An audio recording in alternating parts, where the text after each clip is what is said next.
What are the 3 different types of donors you will encounter with your organization? Let's find out.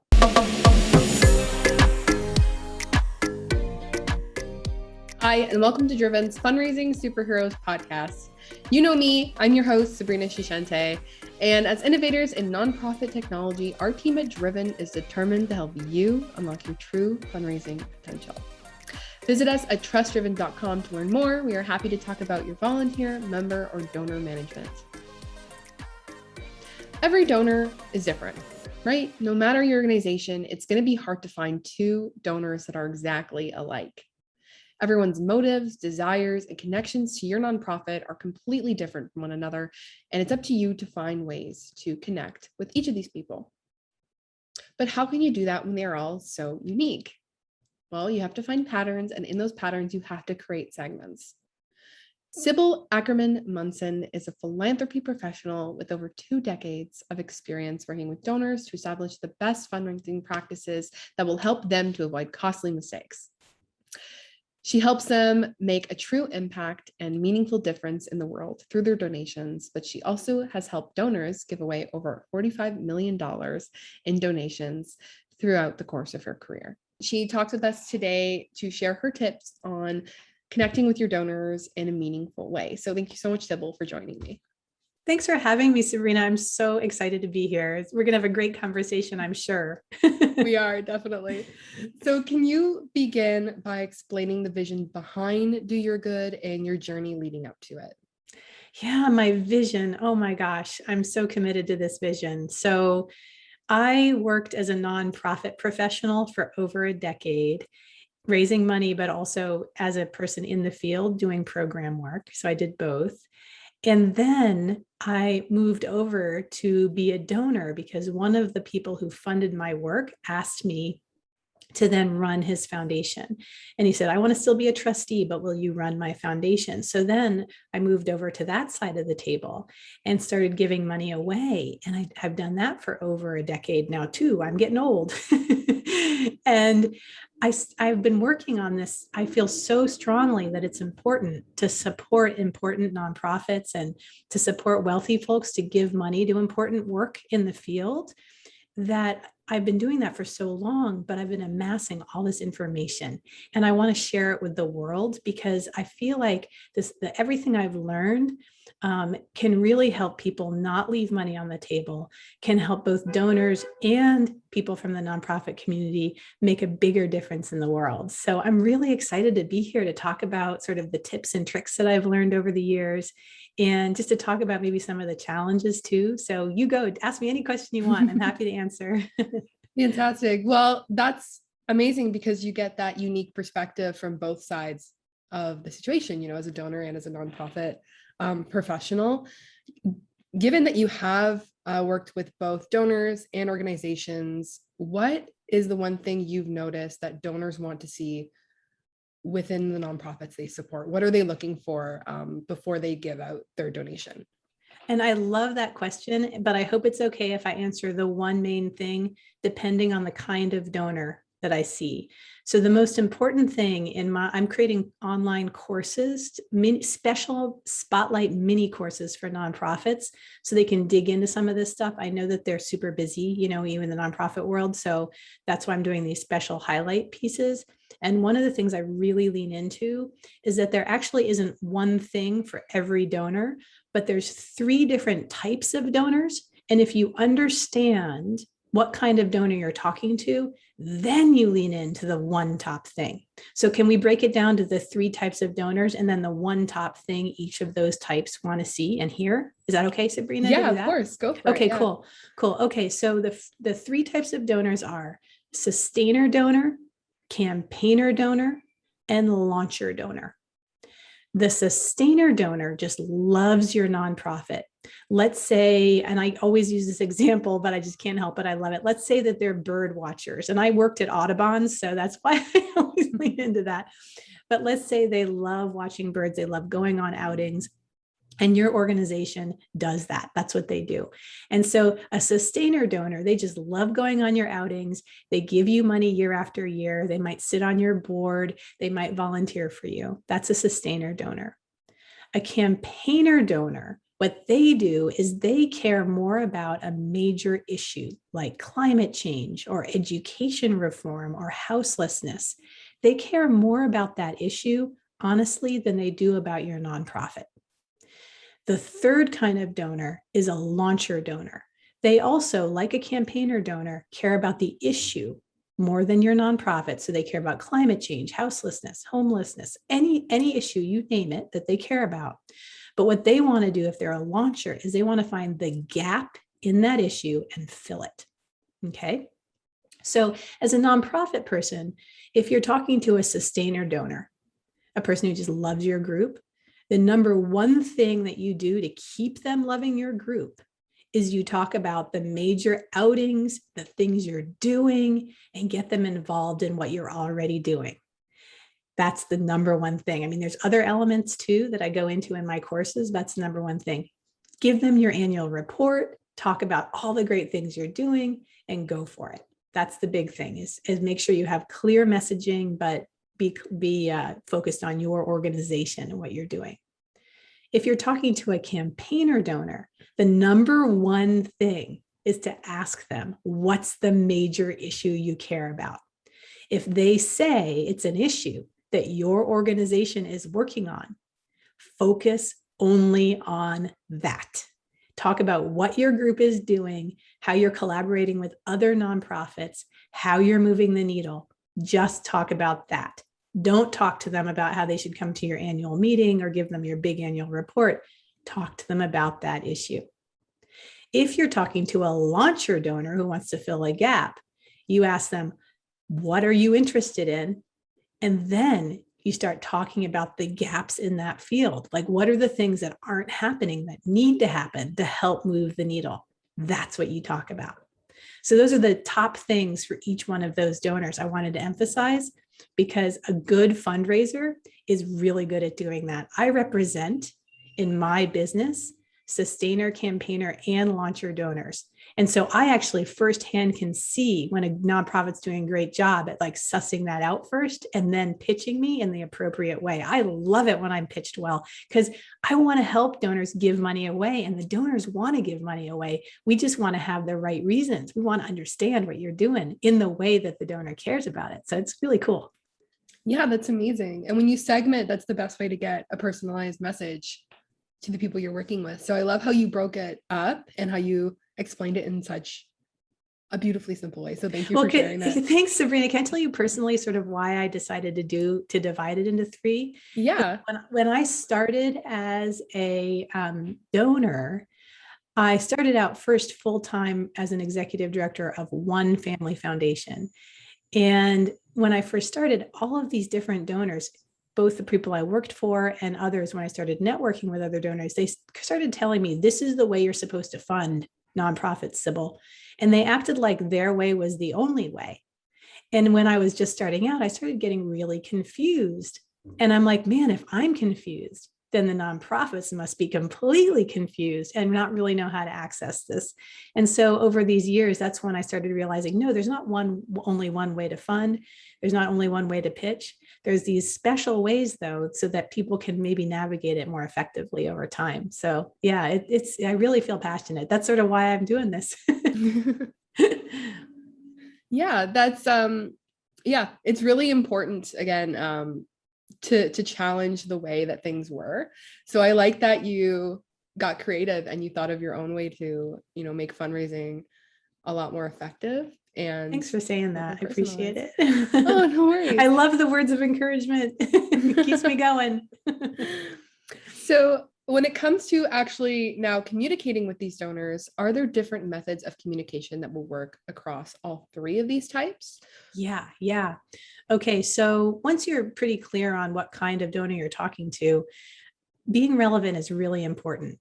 And the number one thing that I have found that's really helpful is when there's a trending news story, something that most people will pick up the newspaper. Well, I date myself. There's not really newspapers anymore, but any kind of social media, any news that's trending that your nonprofit is working on. Don't assume that the donors that are already giving you money or donors that are your prospects already know what you're doing. And so what I do get a lot is I already get like blast emails and the website, links that are updated and stuff like that. But what really works well is when you in the nonprofit world send me a personalized email that say, you might have read this in the news. This is exactly what we're doing, but it's personalized to me because the person knows exactly what my donors care about. I can then forward that to the donors. It also helps me just make sure, oh yeah, it reminds me, I process so many different proposals a year and talk to so many nonprofits. It reminds me what you're doing and that you're relevant. The reason I say this, it seems obvious, but the weird thing is, out of all of the work that I do, there's only around 4 or 5 nonprofits that do this well every year. And actually in one of my courses, my mini courses I'm creating, I actually break down in very much detail, like an example of an email that works really well and why and how folks should think about it. And I know we have more limited time today, but it's really, really important to think about how to make it really personal, because we are all really busy. And so it's good to like say, hey, Sybil, here's what we're doing. Here's the brass tacks. Here's why we're effective in what we're doing with the issue you've been reading about today. And then when you're going into the more specifics for each of the types, are there communications that work best for a campaigner as opposed to like launcher, or is it more the messaging you have to look out for? I love the question, and I sort of want to reverse it, if that's okay. I want to talk about where the most important thing is that if you're talking to a campaigner or a launcher donor, you will lose them at hello if you just sit down and start talking about how important your group is and how you just want general support money and that they should just be giving you money year after year and that's their obligation. That will lose them. They'll sit there and smile and they might give you a little bit of money, but they won't give you much. And a lot of times they'll say, well, what would the audacity of these folks? Why do they think that just because they're doing XYZ that it's actually going to be effective in moving the needle in climate change? So they actually want to hear you talk about that. And I don't think there's anything wrong with that. I think that that it can be a problem if donors aren't asking the questions in the right way and being empathetic. And I actually also am developing an entire course for donors to make sure and to help them approach the challenges and the conversations in a way that's also empathetic, open-minded, and doesn't wield too much power. But as a nonprofit person, you can also make sure that you're communicating well by linking it into the issue they care about, and not just sitting back and say, just fund my group because I happen to generally be working on good stuff and you should know about it. Now, a lot of nonprofits will say, oh, of course, we never do that. We always lean into the particular issue. But the reason I'm saying this out loud is that's not actually true.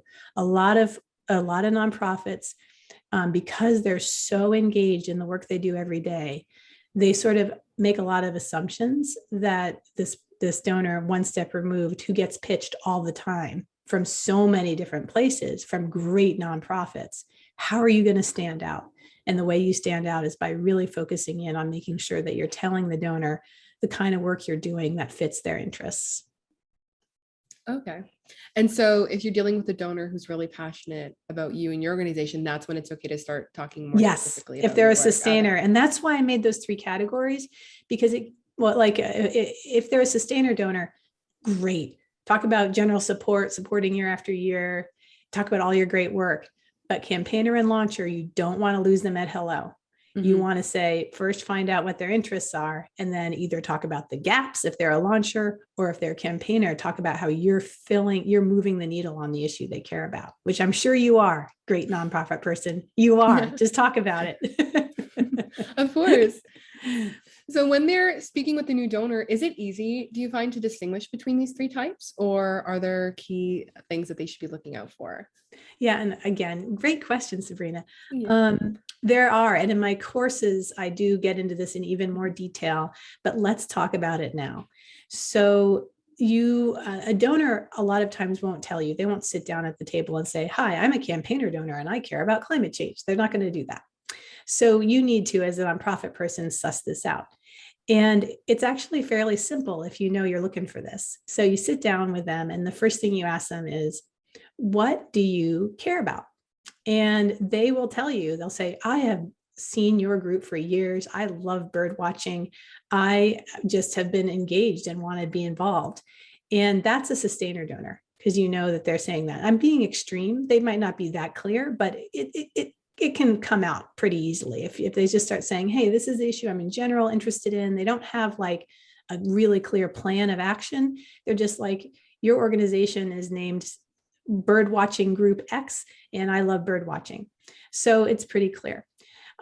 If you want to suss out, if you're talking to a campaigner donor, you can say to the donor, what is the major issue that keeps you up at night? What are you really worrying about?